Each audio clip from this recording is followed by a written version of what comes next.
Malta, and every few weeks the Malta group organizes public talks on topics in engineering, different topics in engineering. And on behalf of the Malta group, I would like to thank Luca Caruso, who has accepted to give us the presentation today. I would like to introduce Luca. He works with me at university. He is currently a PhD student at university. He embarked on his PhD last year, I think, yes, in environmental design. And he also does some teaching, I think, at university. He is appointed as a research scientific officer, working on a research project as well, besides being an MPhil candidate going towards the PhD. He's a perito, a world perito. He has a company called Novanta, doing consultancy and sustainability, and Ap and Fitwel Ambassador. I'm not so sure what it is, I think. Yes. He has been working at the Foundation for Legal Services, it's where I met him years ago. Before that, at AP Vendetta, he is freelance building engineer, and very much interested in sustainability topics, very enthusiastic on the topic, and that's why I thought of inviting him here today to share ideas for the well-being of people and buildings, which is very important. I would like just to say that I remember an important talk about passive house, about ecological buildings, and about the fact that some solutions which would lead to zero energy building were in reality not very much appreciated by people. People were either getting sick or were not related to the building. So I think it's very important to embrace the principles of the European House, for example, where we see it in a comprehensive manner, we see the importance of sustainability overall and not only energy efficiency. So talking about well-being in buildings is very important. So I give this up to you. Thanks very much. Thanks for that. Thanks again for coming. My name is Luca. I would like to thank Malta Group of Engineering Professional Institution and MGPEI and the Institute for Engineering. And I would not retreat from this, my background, and thanks Ruben for the introduction. When I was invited by Ruben, he specified that it's not going to be, it shouldn't be a very technical presentation. So I thought, should I go for a narrative section or to give some more detailed background? I hope to have both. So, as you can see in the structure of the presentation, we will have an introduction to give you an overview of the topic. And then we will go through how to link built environment, buildings, and health, and even to history. And then we close the session with the best practice and these international standards, mainly Fitwel, and some case studies. All of that will be, it's not going to be a long session talking, and it's going to be, there will be part with some videos, and I would like to, so you will better understand what I will talk about. Okay, let's start. Why care? Good question. We have to care because in Malta, 34% of the land, the total land is covered by building. So those researchers from Randall, it's quite close to reality that we spend 90% of our time in buildings. Building matters, and the way we build today makes a difference. So what we know so far is the topic of green building. So it's a research and let's say a resource efficient building that conserve water, that reduce waste, and it's energy saver, let's say. Recently, there was a passage shift towards what we call regenerative building. Regenerative building, in a nutshell, is a holistic concept through which water, waste, and energy are not only the main aspect to evaluate, but also we have to evaluate management, materials, health and well-being in general, and also place and communities, and how the building interacts with its surroundings. And back then, in 2021, we had the first seminar in Malta about regenerative buildings, and we had all of those official endorsements from KDP to the Chamber of Engineers, and also some commercial sponsors.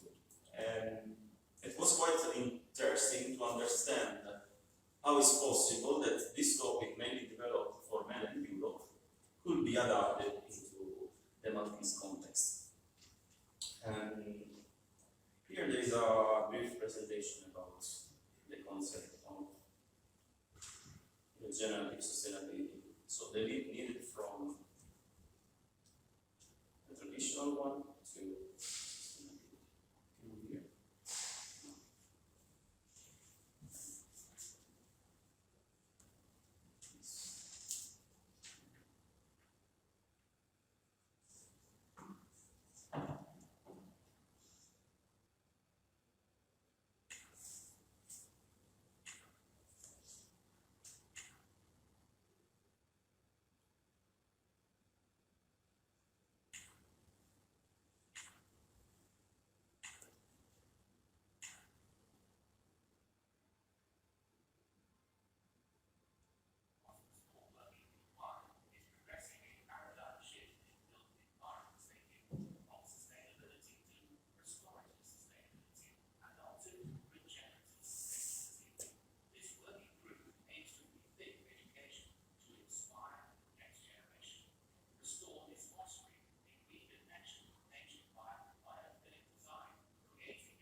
So, last October 15, 2021, we co-organized the university with the Restore group as a cost action. A cost action is an association of researchers in Europe that usually come together and they organize those research projects all together, and it was a 4-year project. And one of the outcomes was, and all of the outcomes were discussed even in Malta. Let's make a little step forward. We always talk about sustainable development goals. How can we translate into building, construction, architecture, and engineering related teams? For sure, we have several of them. There are 17, and just to mention a few for offices. Good health and well-being. Green offices can enhance employees and well-being and productivity. Also, we have related to growth, economic growth. Building green office can create new type of jobs and boost the economy. Also, green offices use circular principles, where resources are not wasted. And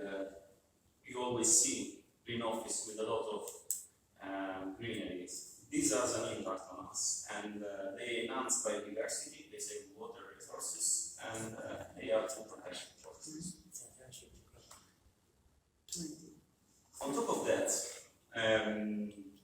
there is also the topic of environmental, social, and governmental aspects from any company. The transition from having the business as usual case where we build buildings as we used to be is no longer possible, especially companies that are trying to stand out in the market and also competing for better rates, even from loan purposes or from, for example, insurance companies, because now there is a problem of having an obsolete building, and the problem of this obsolescence is also related to the climate risk or the effect of climate change. Climate change has also an effect on ourselves. So and the way we design building has to be changed. For example, a few connections that can be made between the 2 points. ESG is related to financial mostly and corporate, and then we can link it to green building. What matters to corporations are, of course, energy supply, and energy supply matters to green building, energy efficiency, greenhouse gases emission, utility cost, and a green building, or in the future, a regenerative building, conserve water and energy. It's very important. Also, waste, indoor air quality, high AQ, and high EQ, indoor environmental quality.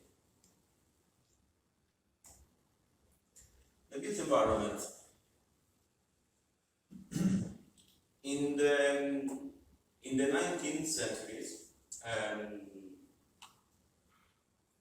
there was this new discoveries about health. So even the way we plan cities changed. The most famous change from this perspective are from the Haussmann.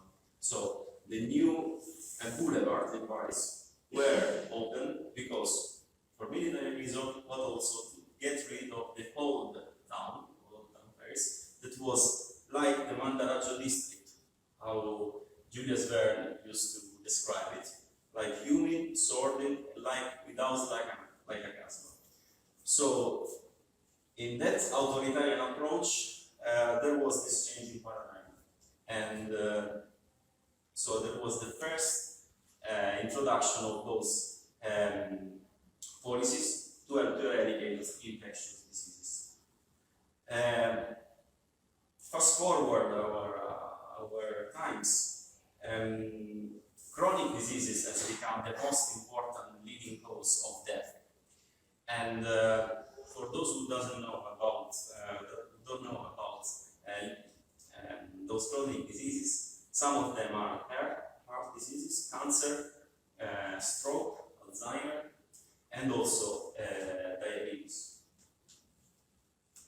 In Malta, we can create a connection between, in terms of national strategies, between what is nowadays recognized as a health-focused standard, in this case, Fitwel Ambassador, and also the vision that the government and the authorities are trying to create for the island for 2030 or 2050.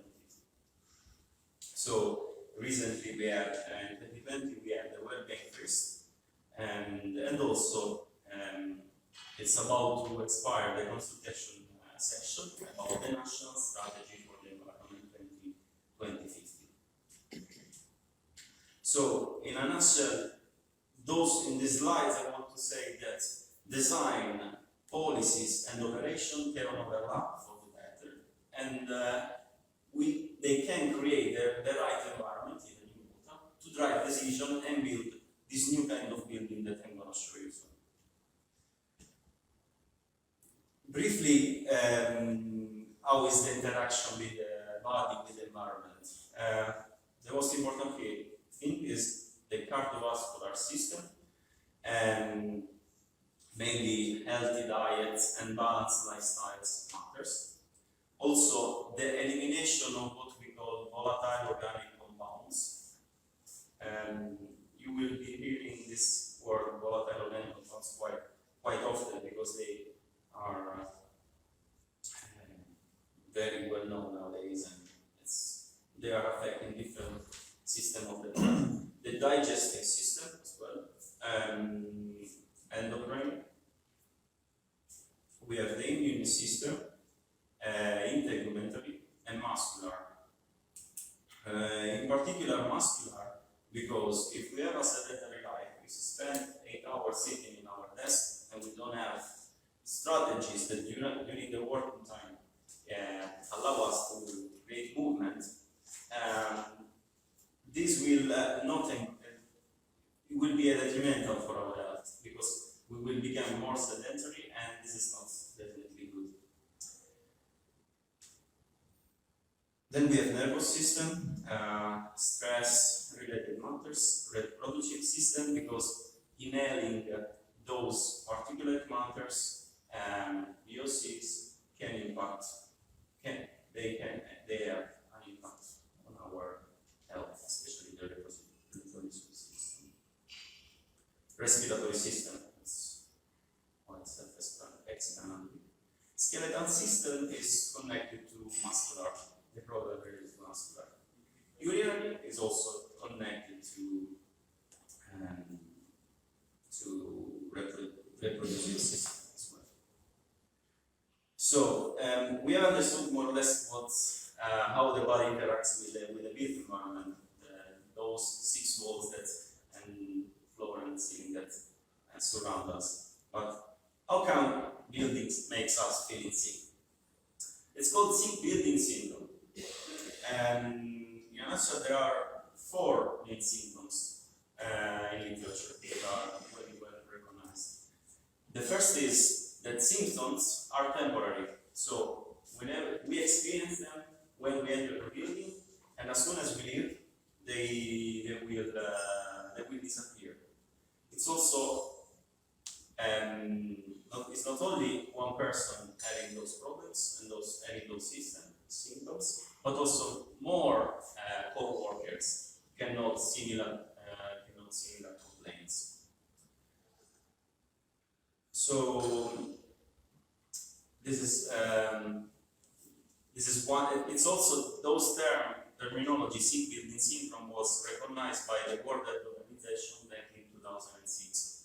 So it's now also with COVID increased in interest. So it's nowadays quite well understood. But the point is, how can we translate such high level of research into something practical?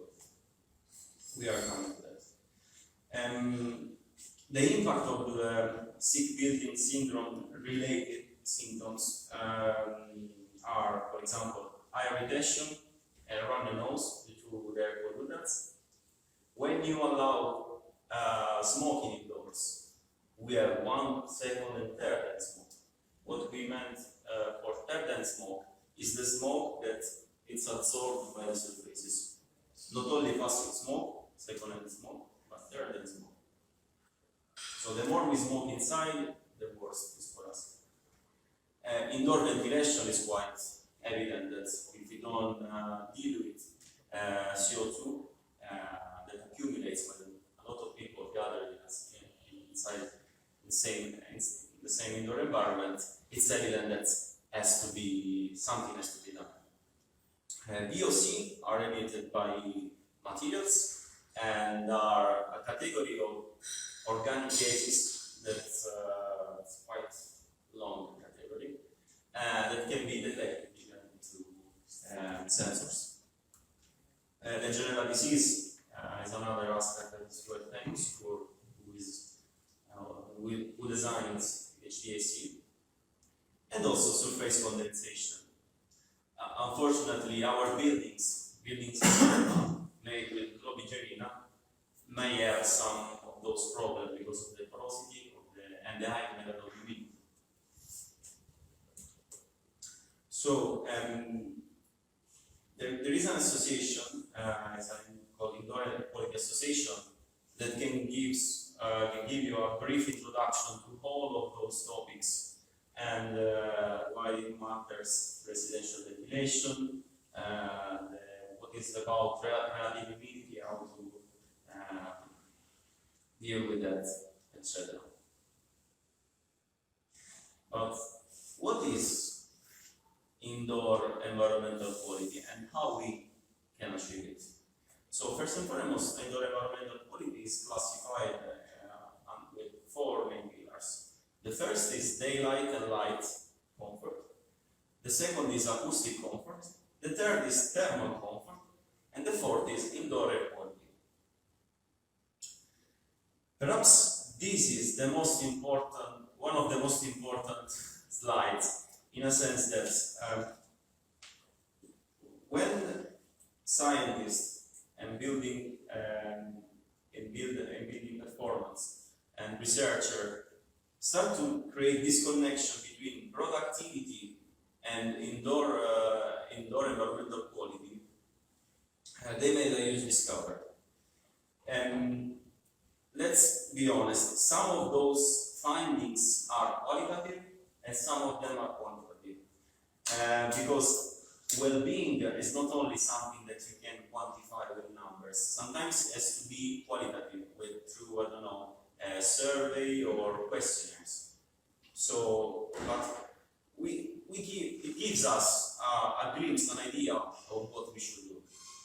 So, for example, indoor environmental quality, quality and ventilation matters, and it can increase by, in this case, 1% in cognitive score. So, well-ventilated spaces can allow us to do better in calculus or other activities. Thermal comfort, for example, if you stay seated for 8 hours in a place where it is too cold or too hot, of course you cannot work properly, and you need to change yourself, especially if you don't have if it's not allowed for you or due to the dress code, that can be a problem as well, and then it translates into productivity loss. Biophilia, because it's different having a room with a view outside, especially looking towards a park or towards the sea, and having blank walls, like the tendency is like working in a prison, makes us feeling, let's say, not very nice. And of course the design. We have some interior design, and this how we experience indoor environment, even what we touch, how we touch things, the surfaces makes it really a huge difference. For example, in biophilia and views, so our relation with nature, by biophilia, there is let's say a 7 to 12% of improvement in processing time in call center, for example. Okay, Fitwel, let's say, how can we translate all those researches into something that can be used into design? In this case, we have what I mentioned before, called health-focused standards. It's a broad category, and those two standards, building standards, were developed in the United States. And the first is Fitwel, and it's applicable for existing building, and new construction. We have a set of 7 broad categories, and each category has a set of design strategies to which you can apply and to your design. And then you earn points. It's a point-based system without any precondition, so you just voluntarily start selecting those strategies, and then those strategies have an associated point. The sum of those points will give you the final rating of the building.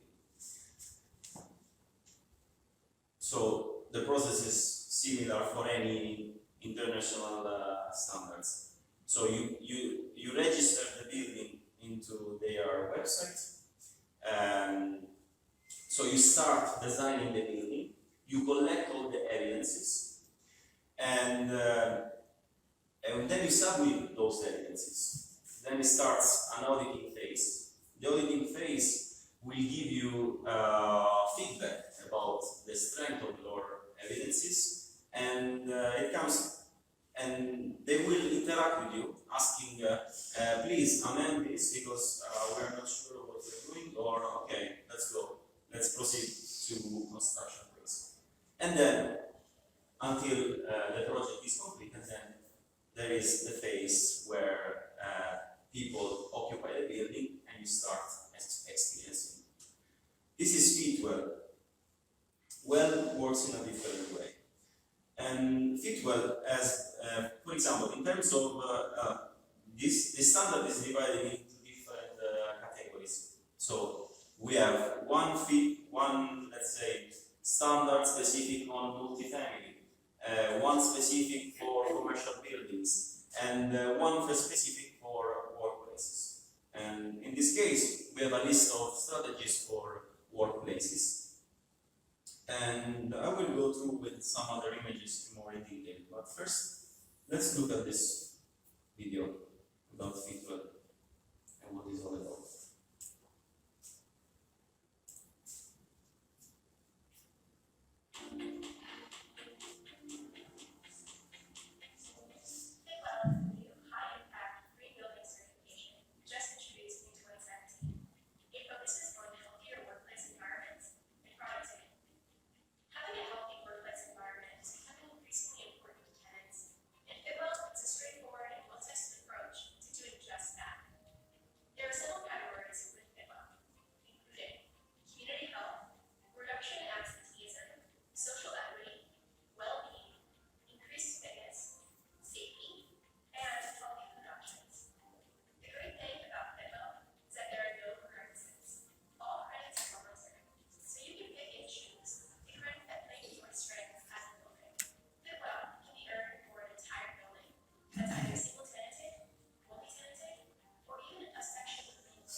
The design strategies.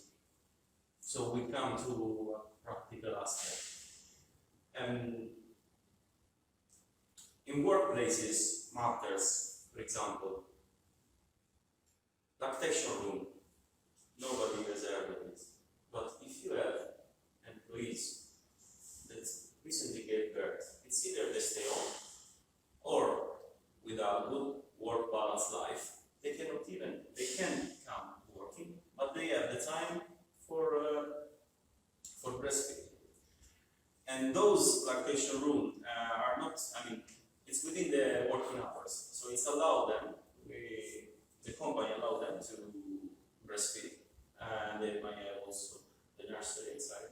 So, and it's a very well designed and calm space, quiet space, so it's definitely worth thinking about it in the new workplace of 2021. Quiet rooms are now well known in airports, especially when you pass from a lobby to another with jet lag. And some of those quiet rooms abide to a set of practices. Most of them are bathroom cleaning protocol and washing signals. They have other purposes, room, exercise room. The point is, we already know that we have to do this, but sometimes we fail because it's easy. It's either we forget, or maybe some say no, it's out of the budget. But let's think about it, because let's talk about workplaces. The new workplaces 2022 has to have those spaces, because we have to live we have to have this better work-life plants to carry out our daily activities. Other policies, for example, vending machines. We are surrounded by vending machines that sells junk food. Why not selling fresh food instead? For example, Fitwel awards you credit if you replace the content of your vending machine instead of having junk food. You get you put them fresh, healthy food. In Italy, in some schools, it's being done, for example. The shared and food preparation spaces. I mean, the kitchenette, it's a place for chit-chatting, we all know. And luckily it's been implemented now, it's quite well understood and appreciated, especially. And water supply. If you install water dispenser in your office, you will save a lot of tons of plastic every year for your employees. And it's definitely better drinking water than water.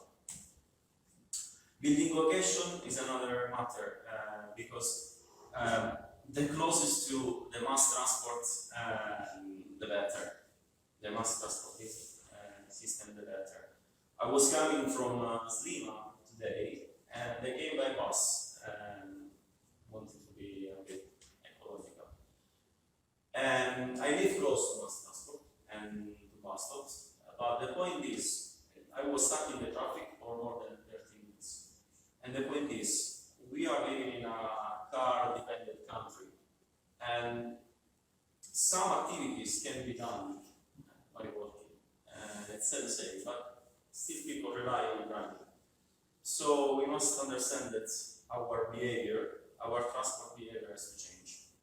Also, to quantify the distance between usually in planning there is this theory of a radius of 15 minutes, through which you should, when you select a building, an house or an office, you should perform all your main activities within a 15-minute radio. So you don't need to either take the car, you just take the scooter, or you go by walking.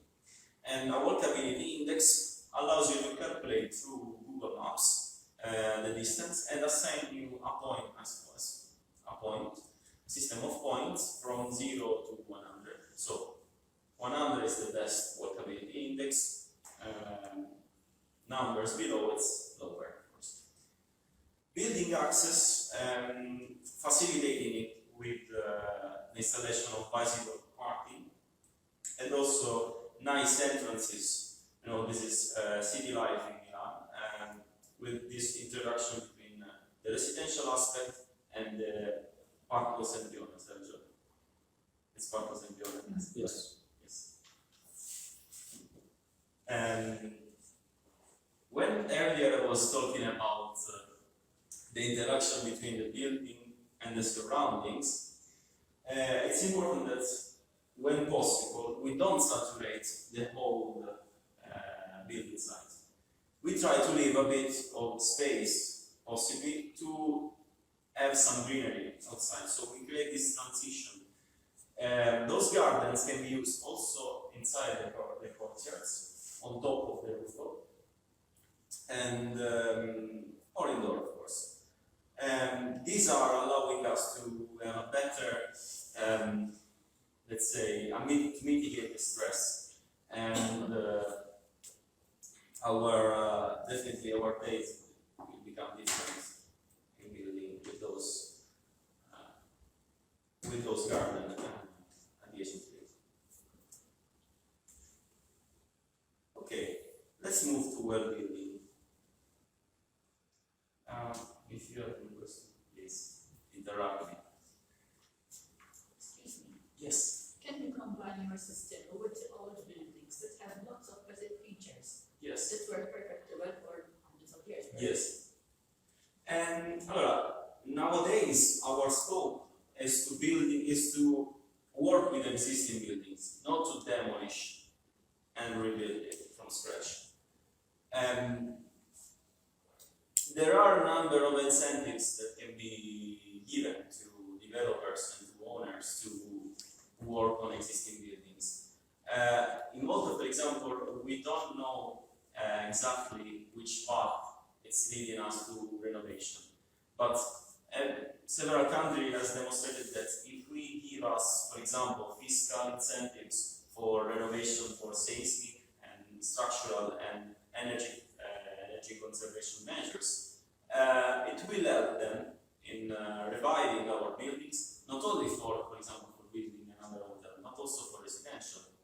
For example, Valletta, when I came here, these colleagues told me, we used to live in Valletta, but then we decided to, because of the ministry were concentrating their building in Valletta, we decided to leave Valletta because it was becoming too crowded, too many activities. It wasn't quite as it used to be.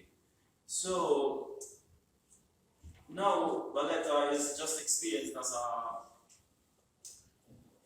let's say, as an administrative city, full of ministries, and there is less and less residential. In my opinion, we can still work on buildings that has to reintroduce the residential part in Valletta, and also implement those features whenever possible. What I would like to stress is that all those strategies can serve, you can use it as a guideline for you to identify, even to give you priority on where to invest possibly. And for example, even well, notwithstanding, well differs from Fitwel because requires you precondition. It means that if you don't abide to several minimum requirements, you won't get the certification in the first place. While Fitwel, it's easier in some for certain aspects. So you just select, and then you collect all the evidences, and then you submit for certification. So I hope it's answered your question. But again, it really depends on the program, and the earlier we discuss with the client how to implement those strategies, the better. So we'll be this time in a nutshell 10 plus 1 concept applicable to new and existing building. Again, it's a point-based system, and after the whole process, you get a plug on your at the end. You can install at the entrance of your building, and recognition, but also it's much more than that, and I will show you in a minute. Let me give you another video.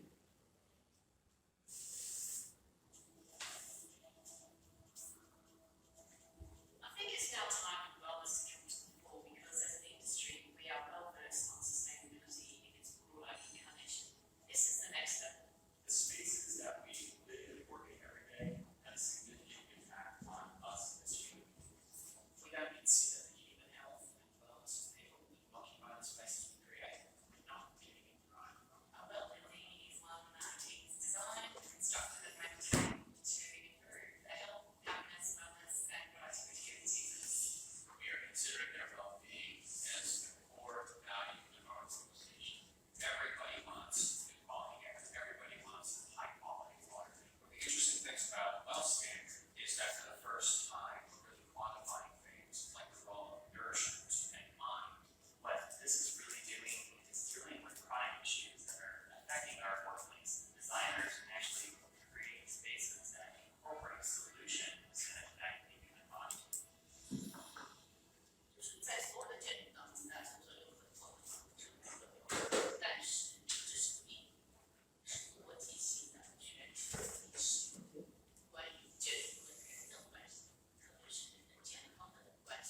performance test, and not only commissioning.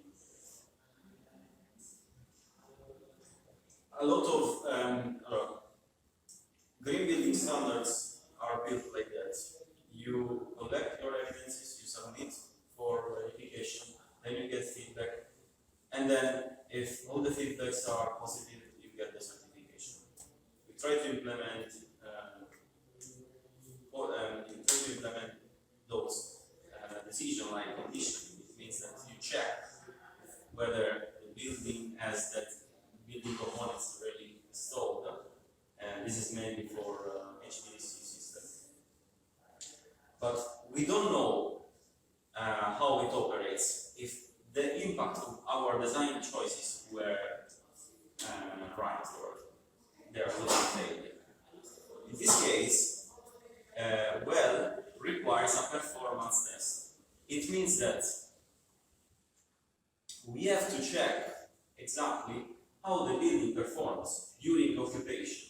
It means that you test the building while it's being occupied. And it's not something that maybe you've ever heard of. Sometimes when you close the construction site, all the workers close and nobody will take care of it.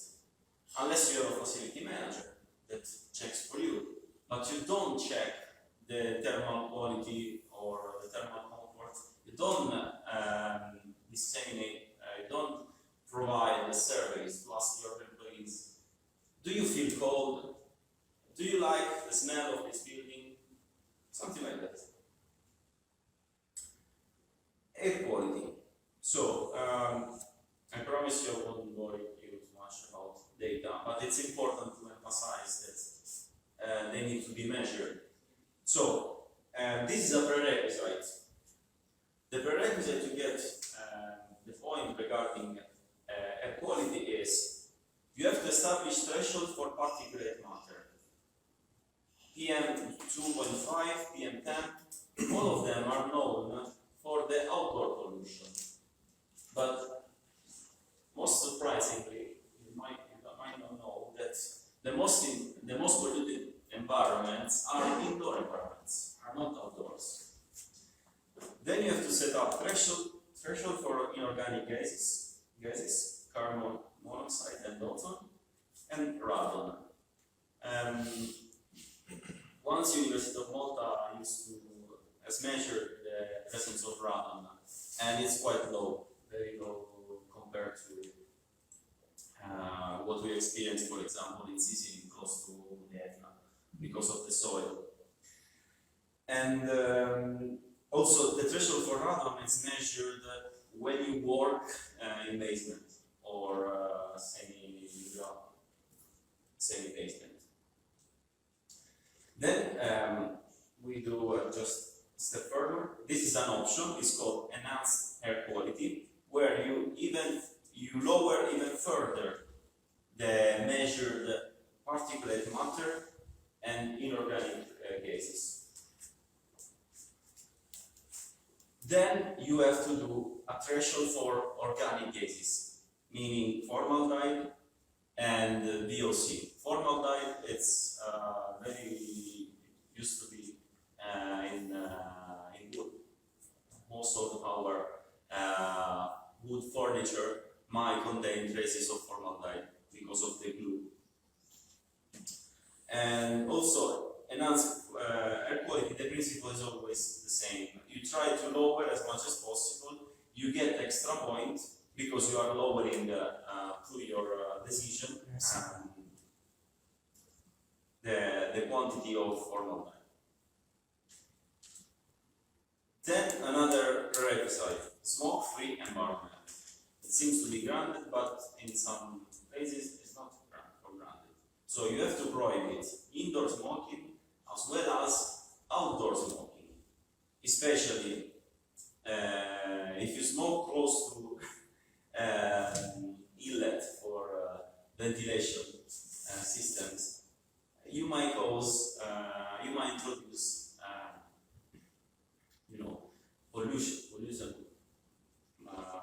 pollutant inside. And so they provide you with a minimum distance from windows, entrance of available windows etc.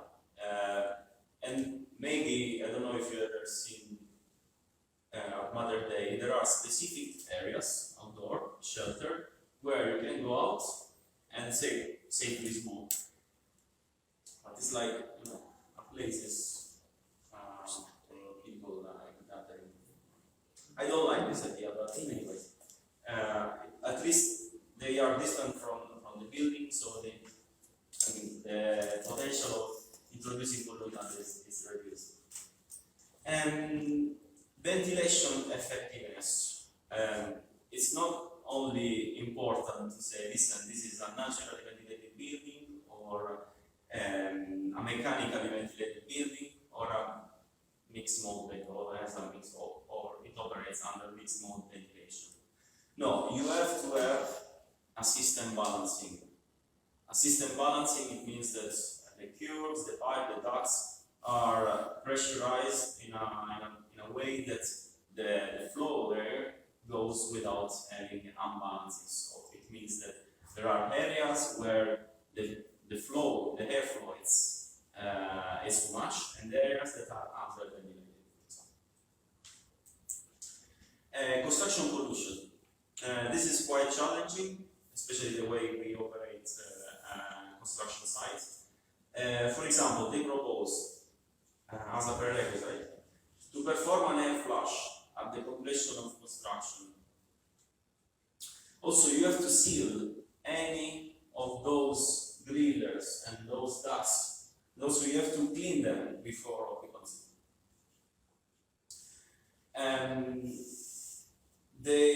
Whenever possible, you have to use diesel, and if you have diesel vehicles, you have to use some of them with a proper EUR emission standard. It means EUR 4 or higher, or possibly electric cars. And also apply moisture and dust management.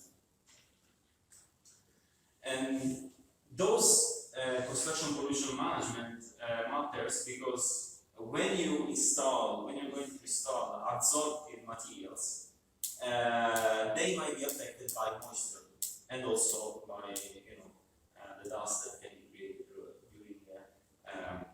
during the works. And the materials that are under the spotlights are carpets, acoustic ceiling panels, fabric wall coverings, insulation, and upholstery.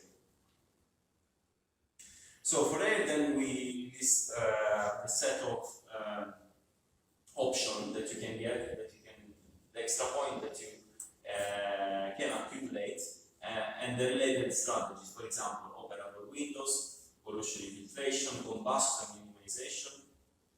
There is one very interesting about active VOC control. So in the ducts, you put carbon filters to reduce the effect of transmission of those VOC. And also there are strategies to control microbes and mold in buildings. This is for just a recapitulation of one of the elements is that you can install a set of sensors to continually monitoring the presence of PM2, PM2.5, PM10, the total VOC, etc. And these are the type of sensors. I will explain with something. Okay, for air quality, the main type of measuring system of scientific equipment that you can use it, especially even in construction site, are the following: the light scattering airborne particle counter, electrochemical and mechanical sensor or mechanical sensor, gas chromatography, but it's more for when you sample them and you bring to a lab, and the gases. And for example, the light scattering airborne, this tool allows you basically to suck up the air from the indoor environment. It will pass through a laser. The laser, as soon as it impacts the molecules inside air, it scatters and it triggers a photodetector. The quality of the sensor, it's related to the number and, I mean, of course, also the accuracy and the number of gases, of organic gases that you can detect in once. Then also formaldehyde, VOC, and also the radon. Similar handheld tools that can give you also data that you can also download in your computer are listed for those gases, CO2, nitrous oxide, and ozone. Those three gases, I mean, especially nitrous oxide and nitrogen dioxide and ozone, can irrigate airways and can also damage people's lungs and cardiovascular system. Thermal comfort. Thermal comfort, you have to decide whether you have a building that is mechanically ventilated or naturally ventilated. There are different standards that can allow you to measure the thermal performance of the building. PMD and PPP.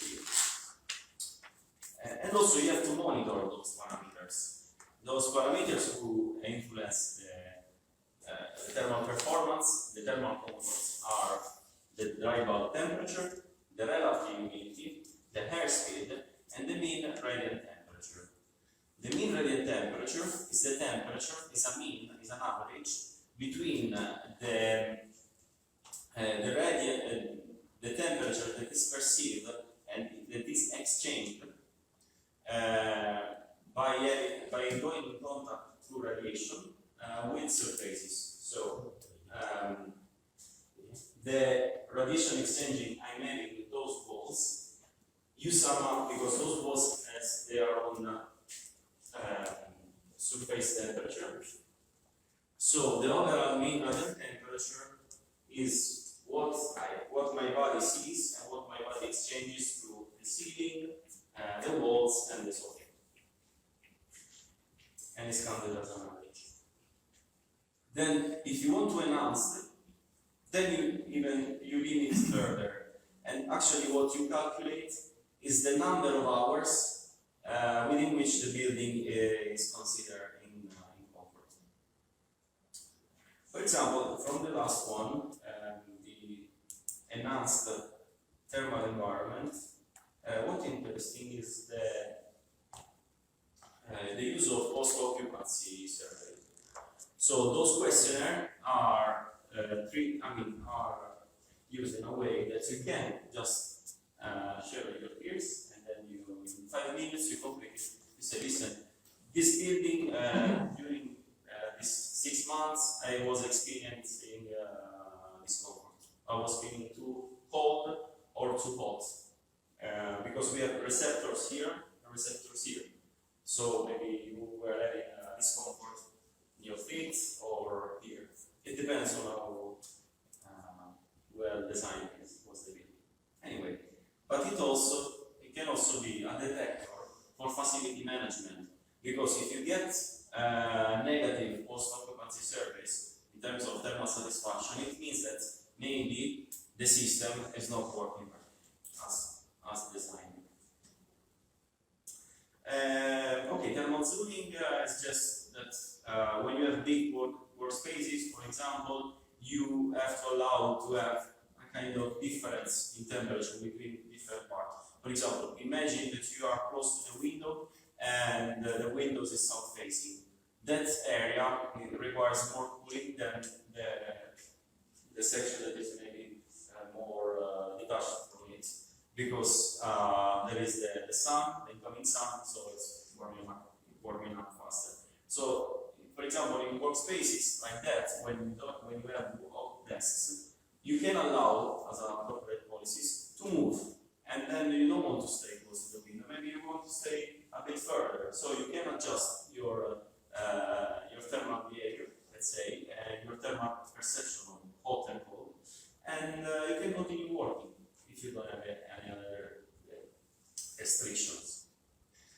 And then we can also go individually. Some researchers are supporting the fact that if we allow to have individual thermal control or small, let's say, small fans close to the desk, or a small heater that will allow us to feel a bit of that extra warm temperature that we really want, it makes a difference. Also, another passive solution would be please use and please provide some blankets. You know, you put some blankets. It's very a rough decision, but it is effective. And another interesting solution is the low temperature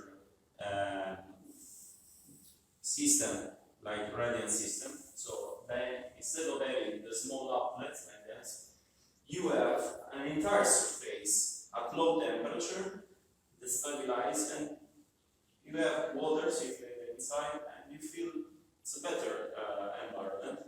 So because it is an entire surface that is emanating 25, 26, for example, degrees, and it will interact with the air that we breathe. Of course, humidity control. Humidity has to stay in a range between 30 and 60% relative humidity. And how we measure thermal comfort? Not only through qualitative system like post-occupancy surveys, but we can quantify it.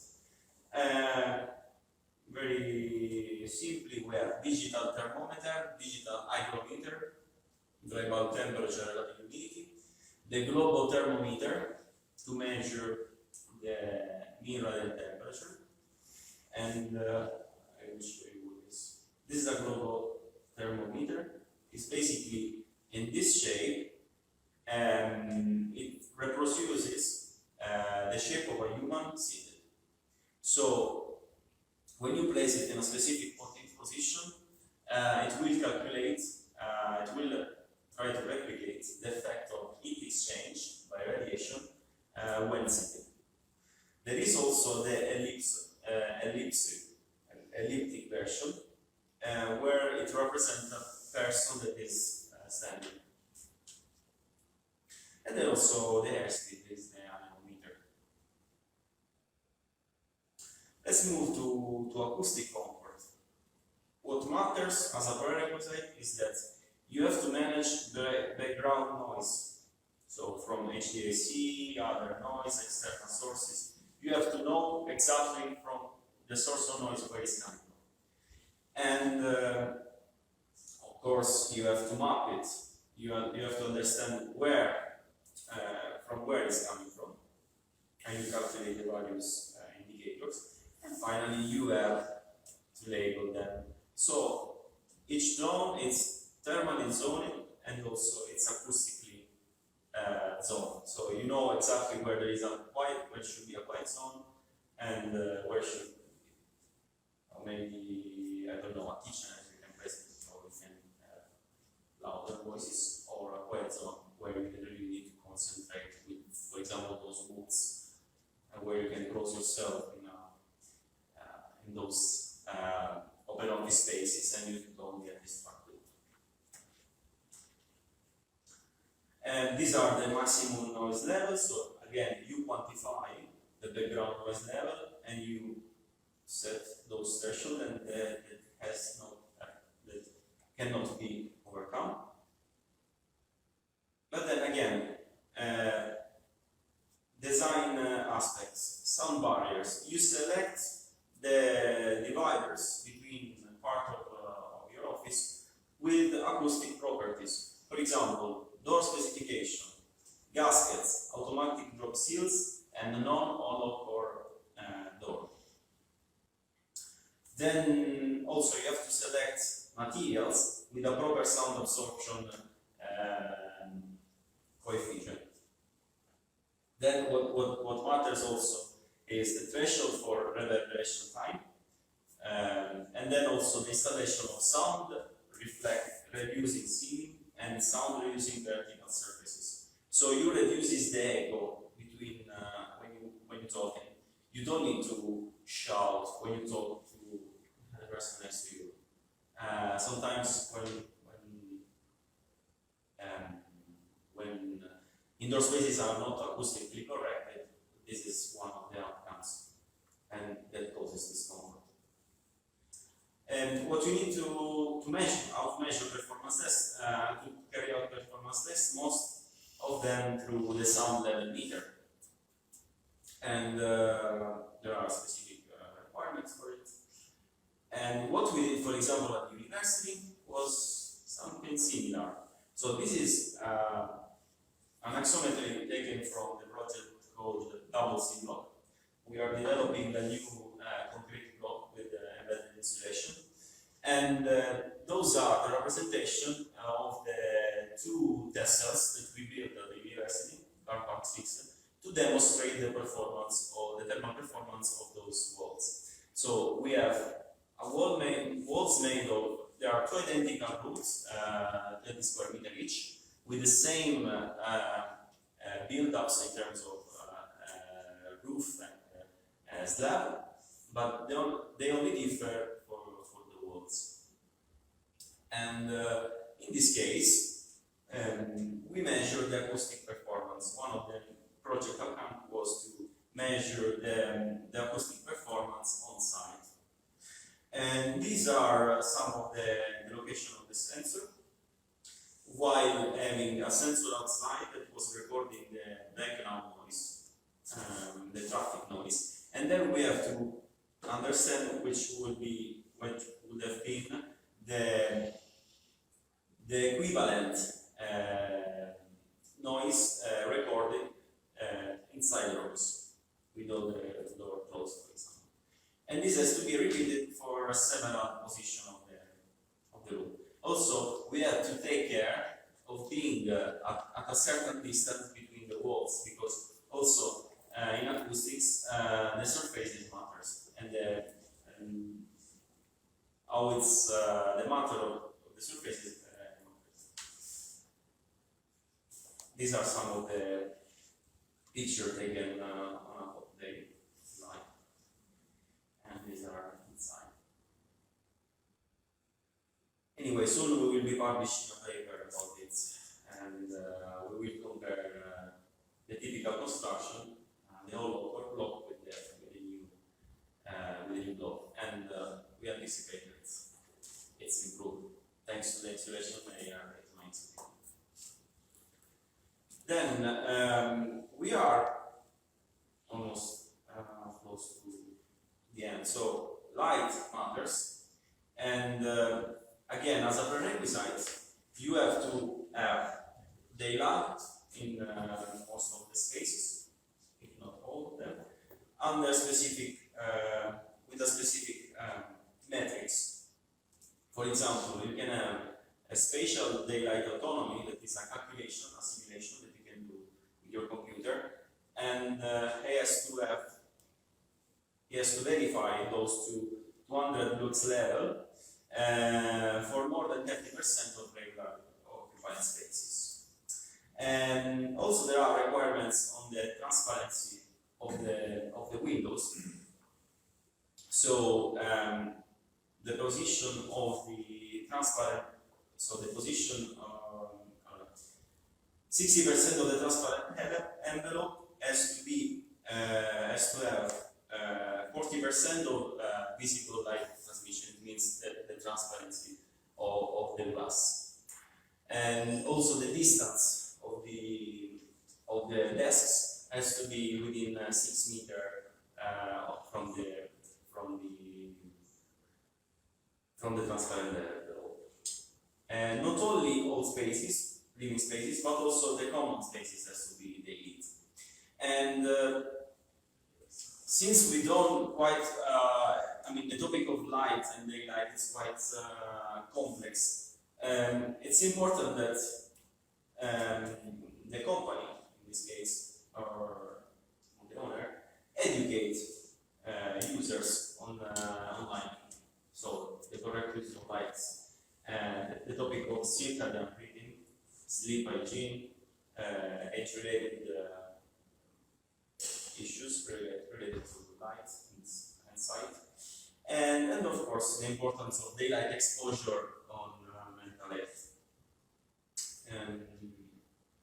One of the options is the enhanced daily access, and again it requires you simulation that can allow you to improve the performance of your building. And for example, this is one of the examples of building simulation you can do for daylighting. And what we demonstrated is this false color map. It's a grid, so we represented in 3D the plan of our building, and we create a grid. Of course, the smaller the grid, the more detailed the simulation will be. And as you can see,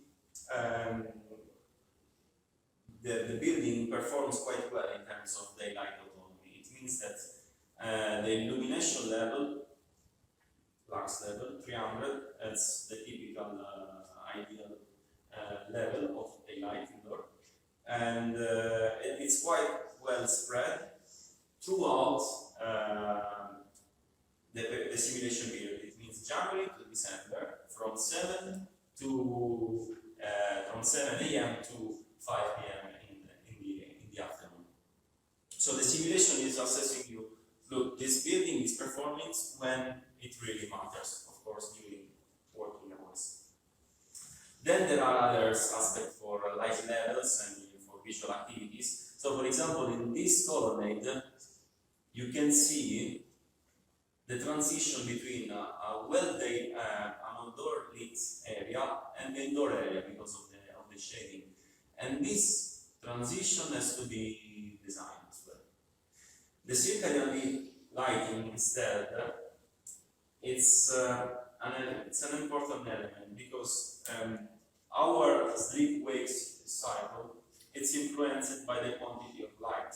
So we usually work and we have the highest of our energy during the day because of the presence of the sun, and then it decreases towards the evening.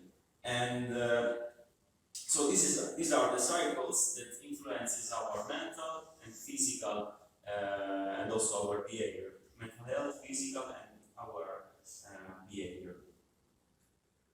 Again, glare control is another aspect. When we have those big facades, south facing, without any shading, it's quite difficult to work in those environments. Even though they look like nicely, they're nicely designed outside, but those glass boxes are not good for office work in this case. I would like to show you what means having circadian light indoor. It's very fast.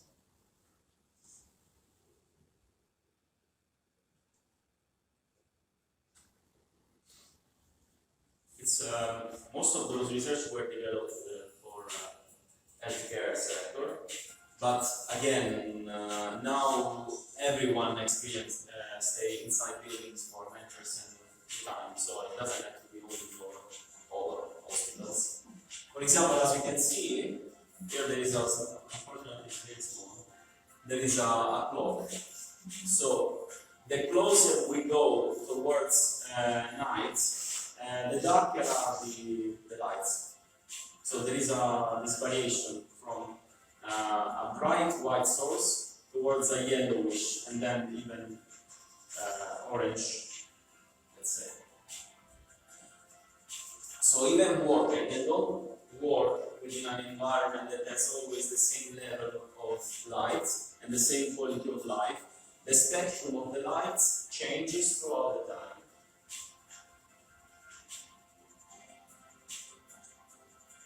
As you can see now, it's coming back to 9 a.m. where it started, and you notice the variation. Okay, and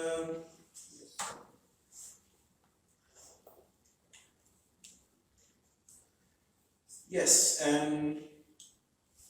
The quality of life can be measured also with the CRI indicators, and these are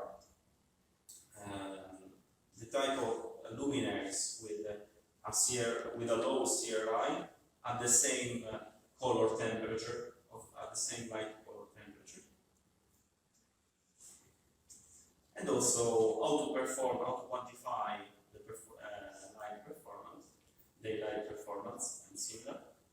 We need the photometers to measure the luminance and the spectrometers. Okay, so now the last part, and we are about to close. We talk about materials. We as architects, engineers, it matters to us because it's part of our day-to-day job. So it's not nowadays. It's not only that we design, we specify white painting. Now, if we really want to address this topic of air quality, VOC, presence of formaldehyde, we have to be knowledgeable of those aspects. So again, it requires, it's requiring you to investigate, especially if you are going to renovate a building. You have to restrict asbestos, limit mercury, especially for old ones, and you have to restrict lead. And again, asbestos, lead, and PCB, phthalates, and all those very dangerous substances that were used a lot in the past, and nowadays we are getting rid of it, even though the regulation they are improving slowly. Another interesting aspect is the use of pesticide. When I was advocating for green outdoor environments, of course you have to maintain them, but there are organic methodology for maintaining green environments as well as pesticides. We can have lush gardens, but they can be harmful to us. So again, there is a limitation, the proposal to limit or eliminate at all. Then there are specific points on the selection of materials with less lead and mercury, cadmium, etc. Selection of material with low urea formaldehyde, semi-volatile organic compound, etc. And just to give you an idea, this is a project I did in Catania at the 4 Points by Sheraton. We converted an outdoor green area into an organic vegetable garden with multi-purpose uses for that. So to increase also to address new market niche of travelers that are environmentally friendly and environmentally conscious. So one of the main aspects that agronomists ask us to and imposes to the client is that you cannot have an organic garden without getting rid of all the pesticide used in your garden. So we discovered that before starting the garden, they used to use the glyphosate, and this is a very dangerous pesticide that is now we are getting rid of it because new regulations are imposing. But again, you have to make a strong decision to get rid of past activities that you believe they were right, and now we are discovering that are harmful to our health.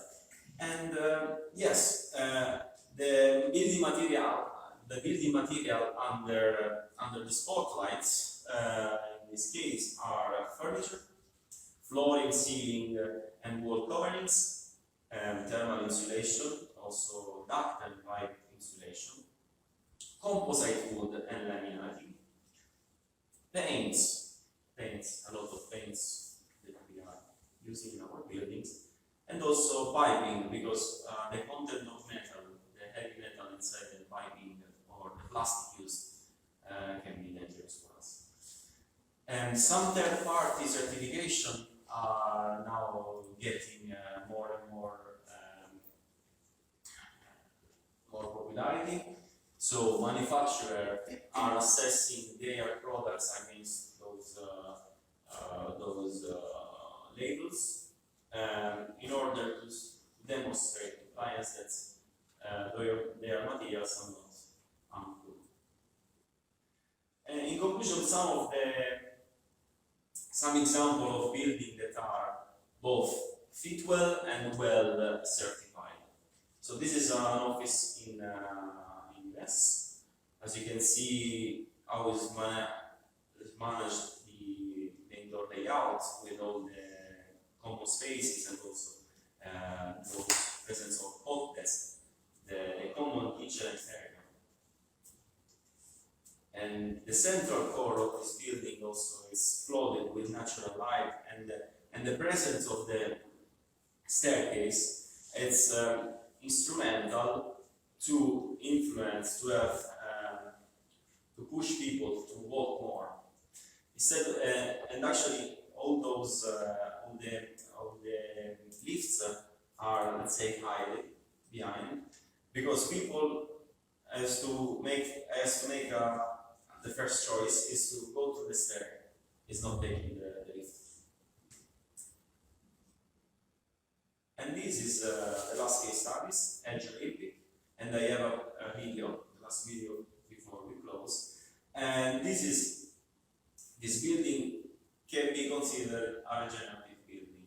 It used to be an old post office, refurbished.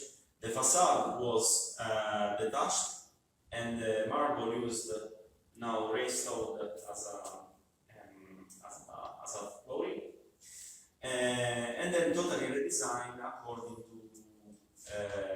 the design strategies proposed by Luca. Okay, let's see the video.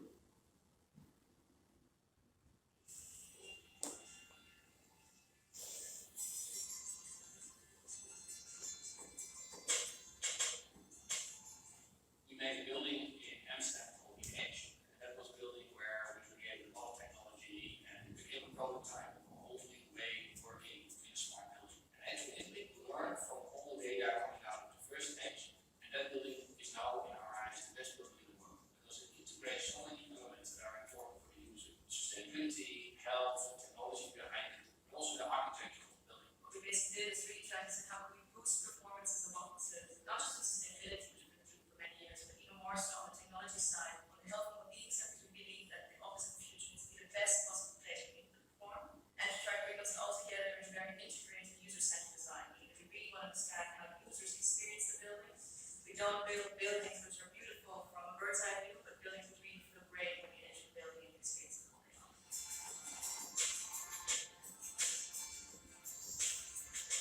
I think if people would see Azure from the outside, very few would actually expect it's not a new built building. It actually would make the old post office, which is standing there for many years. We use an old structure and build something new around it. It's almost got this kind of chameleon-like outer skin which changes with essentially new lighting. And on top we put this very clean glass box, which kind of, wants to radiate to the outside world and say, hey, what do you experience? Come look inside, what's what we're doing.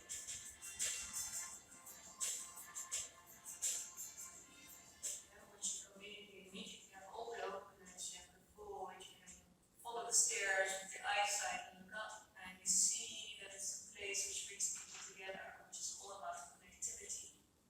And every floor is different. You have studios with some open areas where you can work. So it's very stimulating. You feel as if it's a building where everything can happen and everything is possible. These technologies don't just leave the building behind, but we hand over the key to the tenant, but we actually stay committed to the building with a service company. So we have very good collaboration with a company called Epicenter, which requires knowledgeable people which take the owner and the tenant along, especially in the first few years, to have them reap all the benefits of those systems.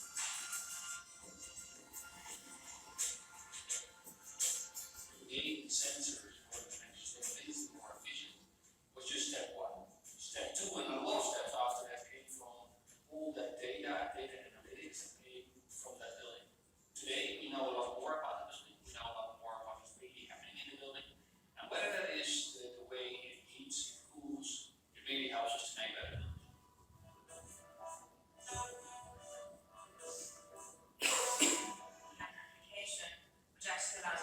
change your light settings, your temperature, so you get personal control and can individually, say, hey, I want this area to be cooler for myself and warmer. Occupy certain areas as you see that if you're being busy in this corner of the building, then don't even bother walking there and then go to this area. And we're continuously integrating new additional features to it. What surprises visitors in this building is the huge amount of green environment. So the use of plants, they're all real plants, and they're everywhere throughout the building. And we've done that not just because it's nice and green building, but because we have noticed the psychological effects of nature when it's not working in it. Big floor, ground floor, natural stone, actually used to be the facade. So we did this project is doing a lot of circular thinking when it's come to reduce material waste. One example is really to look at the original things and what are things that we can reuse and bring to a new life. We talk about this fully demountable wooden united structure, which means that every single component can be reused in the future building. And the entire building has been put into one master material passport, which basically every single element of the building is put into a digital twin, so a digital model. And if you take a building apart at some point, you know what you can take out and how you can potentially use it.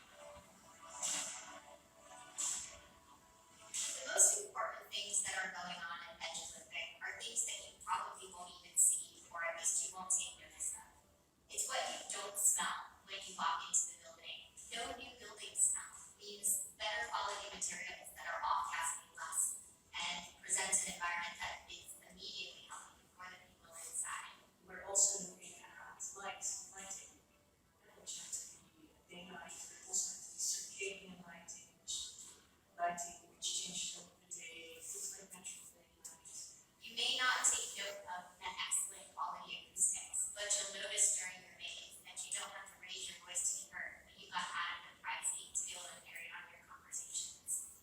What I'm really proud about in this building is that it is a combination of different elements. It's great design, it's health, it's sustainability, it is a technology that enables people to find each other, finding a meeting room, or adjusting light, or adjusting temperature. But then again, you forget about individuals working. What you don't forget about is that if you enter the building, you see a certain energy around you, you see design around you, you see architecture. It's really important to make something beautiful. If you sit in the corner and you enjoy the view, you enjoy the colors and the atmosphere around you, you feel at home. That's what we try to do. The future of workplaces has arrived, and if you're interested in seeing what it looks like, you should take a tour of the MGPEI.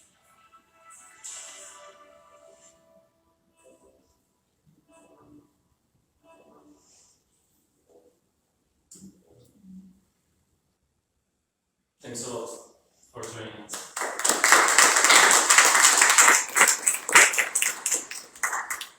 Anybody would like to ask a question or are there any questions? If you want to stay in contact, you can find me on LinkedIn. That's my name. There's a, yes. I've noticed even in some of the footage a sort of preference, a modern preference for dark colored stairs. Black. I mean, I think it's a safety hazard, at least with my kind of eyesight. I see. If there's somewhere where we surface to be really as light colored as possible, I think it would be a stairs. Why is there this preference in modern buildings? Like, you won't see it in old houses. That's there actually made the stairs really dark, black. I think it's maybe for better visualization for the risers and the going, because maybe with wide surfaces or I mean it's for people with impaired vision might be difficult to read.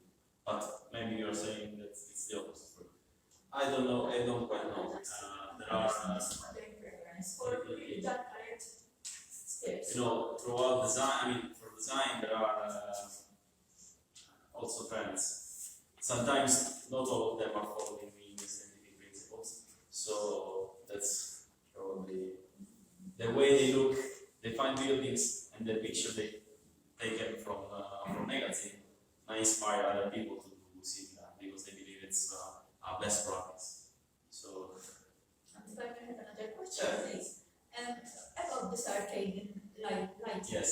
Is it achieved via some sort of light tubes to to make use of the natural light outside or purely artificial by programming it? Allora, the circadian light in electrical light fittings, it's first as also a dimming effect, so it varies and changes, but also it varies the spectrum of the light. The light spectrum, it goes from 500 to 750 nanometers, and through this small range, there are different colors, from yellow to ultraviolet. And so the advancement, the technological advancement, is that the light is not only at a fixed spectrum, let's say showing only the yellow component of light, but it shows you the other components of light that are typically experienced when there is this passage from, for example, sunset to the dawn, let's say. So the technology aspect is this, and this is the advancement of circadian light fittings. Are fiber optics being utilized or they are not phased out? I don't know. I don't know if fiber optics are included in those technologies. This light is being good for offices, right? Yes, offices. But as you can see, not only offices. I think most all the buildings can implement this kind of lights. I've been seeing even the residential building with those lights that vary. Especially recently at home, I bought a light to put it behind my screen, and this light follows the colors of the video showing. So it helps my eyes in watching more television, but say it saves you in the eyes. That I can understand, but wearing the light throughout the day, that even does make a difference. Yes, it makes a difference because the way it's something mentally that you experience, and the quantity of light. The point is having the same light, as far as I understood, because it requires a lot of study. As far as I understood, if we stick with the same color of light for all day, it will affect our sleep wake patterns, our quality of sleep. So there are quite advanced studies about this, and the need for shifting from a light that is with a fixed spectrum to something that varies throughout the day, that follows the natural signal. Actually, in 2017, the studies about circadian rhythm made on the fruit flies brought to the Nobel in medicine. So, as you can understand, that's quite advanced concept. That actually some pioneers are implementing in buildings, and it's given some good results. So in cases where you have a furniture shop, would you suggest to leave this kind of lights only where the person's working or and to leave the rest of the lights? One of the point mentioned in well is that you decide, you mount the lights according to your needs. Maybe there might be areas where there is a need for strong lights, like with levels of 300 up to 500. But usually, for example, corridors can stay at 100 lux level. So you don't really need an excessive light and an excessive energy consumption that now with LED is reduced. But still, it's now what matters is not only the energy performance and the energy consumption, but also the amount of lights we are taking every day. So we might need, if you just need to read and you are at the end of the day, you just want to relax, reading a novel, you don't need the 300 lux, something like that. You might need 100, something more, let's say, softer, it allows you to not to be overwhelmed by all this light. Okay. I hope I didn't bore you, but I think those topics has to have, I want to leave something to tell you that sustainability is not only a rule of thumb, it has to be quantified. Yeah, it can become a work because you just focus on those topics, you learn how to do simulation, you learn how to consult people on how to implement, because I think nowadays it's not just we look into magazine, but we have to really know what's available in the market and how we can implement it, and also possibly invest in new technology. But as you can understand, it's also based on what we already know. Sometimes for several reasons we don't apply. But I think it matters we spend 90% of the day inside, so it's better. And that not thanks. Thank you. Thank you for joining us. Thank you.